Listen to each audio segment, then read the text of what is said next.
मंदिर यहीं बनेगा।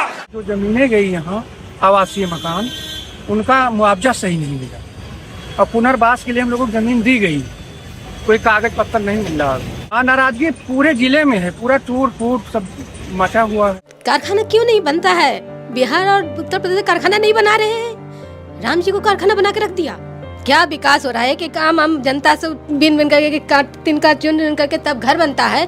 आप लोग विकास कर रहे हैं, कैसा विकास हो रहा है? ये कैसा विकास है? राम जी का मंदिर बनवा के सबके घर को तोड़ दो। कान है हमारा रहने का जगह है, अब यही चला जाएगा तो हम कहाँ जाएंगे? सड़क पे। राम जी के नाम पे तो हो रहा है, राम का नाम। अरे राम का नाम क्या? राम का नाम इस तरह का अन्याय अत्याचार कितना? राम का नाम।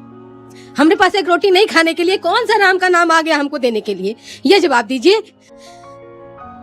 हकीकत घर नहीं उजाड़ दिया जा रहा है, उठा उठा के फेंक दिया जा रहा है, घर ही नहीं तोड़ा जा रहा है, उजाड़ उजाड़ के फेंक दिया जा रहा है। सबको तो बोले आप सबको घर दिया जाएगा, आपको घर लिया जा रहा है, साइन भी करवा ले कि हाँ ठीक है घर दिया जाएगा। और उसके बाद न्यूज में पेपर में ये दिखा दिया गया कि इन लोग को देख लीजिए साइन किया गया है और मुआवजा भी दिया गया, पैसा भी दिया गया है और हम सबको कुछ नहीं दिया गया।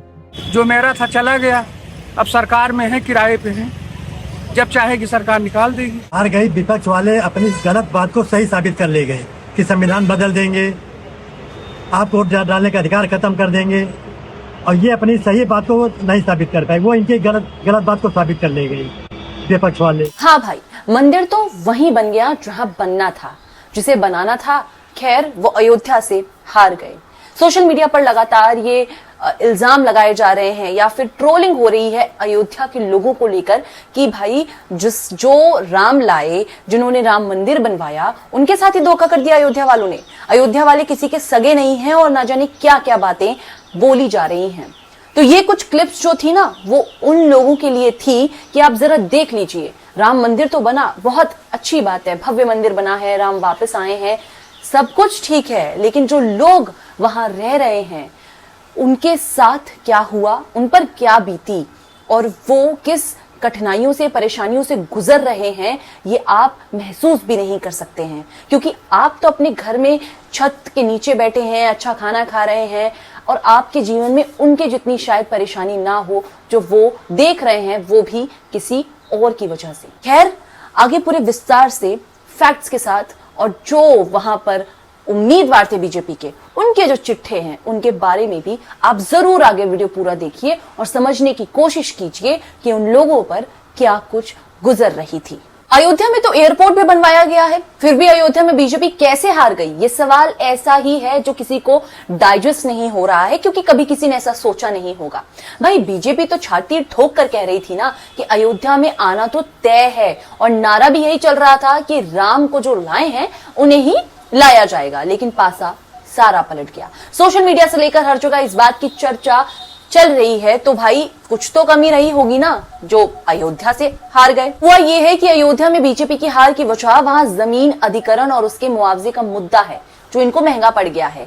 कई लोगों के घर दुकान तोड़े गए, दावा है कि कई लोगों को मुआवजा तक नहीं मिला। इसकी नाराजगी चुनाव परिणाम में साफ साफ नजर आ गई है, जिसने विपक्ष को बीजेपी पर हमला करने का मौका दे दिया और बीजेपी अपनी अयोध्या की सीट नहीं बचा पाई। जहां 4 महीने पहले रामलला की प्राण प्रतिष्ठा हुई थी, वहां हारना काफी शॉकिंग है बीजेपी के लिए। अब लल्लू सिंह का जो संविधान को लेकर बयान दिया गया था, वो भी तो गलत हो गया ना। फैजाबाद से बीजेपी सांसद और प्रत्याशी लल्लू सिंह ने ही बयान दिया था कि बीजेपी को संविधान बदलने के लिए 400 सीट चाहिए। फैजाबाद में 26% दलितों को शायद ही रास नहीं आया और बीजेपी को इसका खामियाजा भुगतना पड़ा। बीजेपी ने लल्लू सिंह के बयान से हुए नुकसान को रोकने की भरपूर कोशिश की, लेकिन नतीजे बताते हैं कि वो नाकाम रहा। अब फैजाबाद सीट की राम मंदिर से ज्यादा जातीय समीकरण का भी वहां खेल है।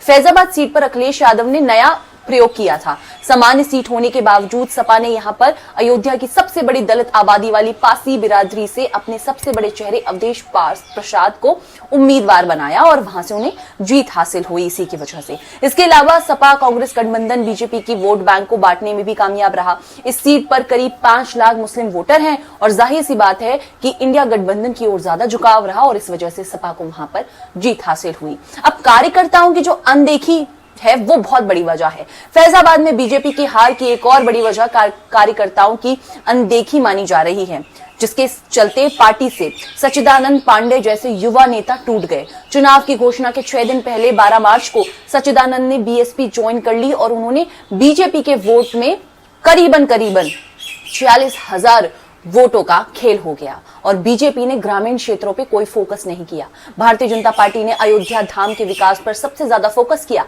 सोशल मीडिया से लेकर चुनाव प्रचार में अयोध्या धाम में हुए विकास कार्यों को बताया गया, लेकिन अयोध्या के ग्रामीण क्षेत्रों पर बहुत ज्यादा ध्यान नहीं दिया गया। यहाँ ग्रामीण क्षेत्र की तस्वीर बिल्कुल अलग रही। माना जाता है कि ग्रामीणों ने इसी आक्रोश के चलते बीजेपी के पक्ष में मतदान नहीं दिया।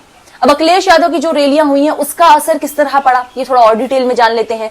फैजाबाद लोकसभा सीट में 5 विधानसभा क्षेत्र आते हैं, दरियाबाद, बीकापुर, रुदौली, अयोध्या और मिल्कीपुर। इनमें से अखिलेश ने 2 विधानसभाओं में रैलियां की थी। उन्होंने जमीन अधिग्रहण, मुआवजे का मुद्दा, युवाओं को नौकरी जैसे मुद्दों में जनता तक पहुंचाया था। इसका असर देखने को मिला कि इंडिया गठबंधन को शहर से ज्यादा ग्रामीण इलाकों में वोट मिला, जहां करीबन कई लंबा चौड़ा आंकड़ा इंडिया गठबंधन को भी मिला, उससे इन्हें भी फायदा हुआ, सपा को भी फायदा हुआ। इस तरह फैजाबाद की 5 में से 4 ग्रामीण विधानसभा क्षेत्रों में इंडिया गठबंधन बीजेपी पर हावी रहा और अयोध्या शहर में इंडिया गठबंधन के मुकाबले ज्यादा वोट मिलने पर भी बीजेपी फैजाबाद का चुनाव हार गई। और क्यों हारी है, ये वीडियो के शुरुआत में जो सिसकती हुई आवाजें, आंखों से जो आंसू लोगों के गिरते हुए आप देख रहे थे ना, जो दुख झलक रहा था, वो सब कुछ बयान कर रहा है कि जो वहां था, जिस पर जो बीती है, वो चीज वही समझ सकता है। आप बड़े शहर में रहकर दूसरे शहर में रहकर बहुत आसानी से बोल सकते हैं कि धोखेबाजी कर दी, वोट नहीं दिया, राम के नाम पर वोट नहीं दिया। तो भाई जरा उनके पास एक दिन जाकर देख लीजिए, जरा अपने घर की छत तोड़कर हटाकर उतनी जगह किसी मंदिर को बनवाने के लिए आप दे देंगे ना, जिस दिन उस दिन आपकी भक्ति और आपके नाम की जो ये भक्ति है, आप जो कहते हैं कि यही भक्ति का जो डेफिनेशन है वो यही है, तो जरा आप भी ये कर देखिए। दान ये करेंगे और आपको अगर अच्छा लगता है और आपके जीवन में कोई बदलाव नहीं आता है तो फिर आप परमात्मा हैं, लेकिन हर कोई नहीं है। तो अगर ये वीडियो पसंद आया है, और इस वीडियो को बनाने का मात्र एक ही मुद्दा था कि आप सबको ये चीज समझ में आए कि जो दिख रहा है वही हमेशा सही नहीं होता, क्योंकि जमीनी स्थल की जो कंडीशन होती है वो बहुत अलग होती है और हर कोई इस पर बात नहीं कर रहा है।